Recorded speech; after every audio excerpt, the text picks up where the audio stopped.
कौने पता चिकन जी पापा कौने पता रुखा जी पापा कौने पता रुखा जी पापा कौने पता लगाना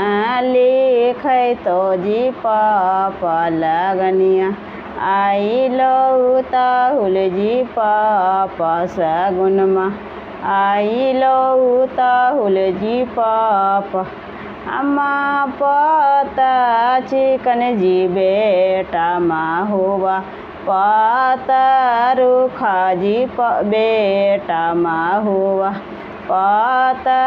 रुखा जी बेटा तुलसी पते लगाना लिखै तो जी बेटा लगनिया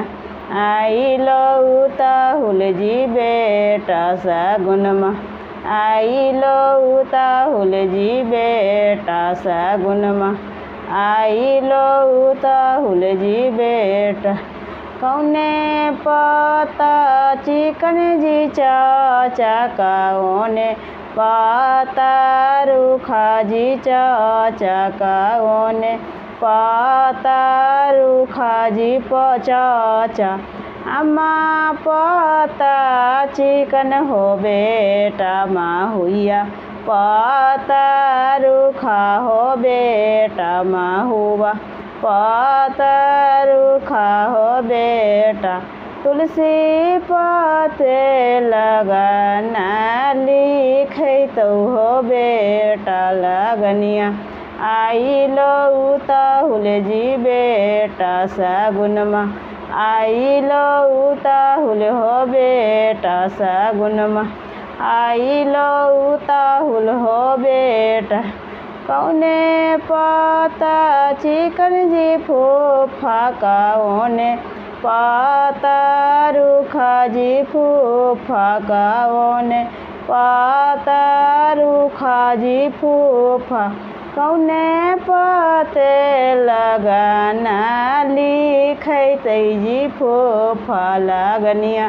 आई लयू ताहुल जी फूफा सगुनमा आई लयू ताहुल जी फूफा अम्मा पता चिकन हो बेटा माँ हुआ पता रुखा हो बेटा माँ हुआ पता रुखा हो बेटा तुलसी पते लगा ना लिखै तो हो बेटा लगनिया आई लऊ ताहुल हो बेटा सगुनमा आई लऊ ताहुल हो बेटा सगुनमा आई लऊ ताहुल हो बेटा कौने पता चिकन जी मामा कौने पता रुखा जी मामा कौने पता रुखा जी मामा कौने पते लगाना लिखै तो जी मामा लगनिया आई लो ताहुल जी मामा सगुनमा आई लो ताहुल जी मामा अम्मा पता चिकन जी भागा नामा हुआ पता रुखा जी भागा नामा हुआ पता रुखा जी भागाना तुलसी पते लगाना लिखै तो जी भागाना लगनिया आई लो ताहुल जी भागाना सगुनमा आई लो ताहुल जी भागाना सगुनमा आई लो ताहुल जी भागाना कौने पता चिकन जी माऊसा कौने पता रुखा जी माऊसा कौने पता रुखा जी माऊसा कौने पते लगाना लिखै तै जी माऊसा लगनिया आई लयू ताहुल जी माऊसा सगुनमा आई लयू ताहुल जी माऊसा अम्मा पता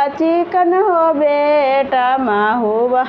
पतरुखा हो बेटा महुआ, पतरुखा हो बेटा, तुलसी पाते लगन लिखैतौ हो बेटा लगनिया, आई लौताहुल हो बेटा सगुनमा, आई लौताहुल हो बेटा सगुनमा, आई लौताहुल हो बेटा, कौने पाता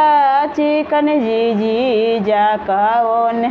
पतरुखा जीजी जा कौने पतरुखा जीजी जा, कौने पाते लगन लिखैतौ जीजी जा लगनिया, आई लौताहुल जीजी जा सगुनमा, आई लौताहुल जीजी जा सगुनमा, आई लौताहुल जीजी जा,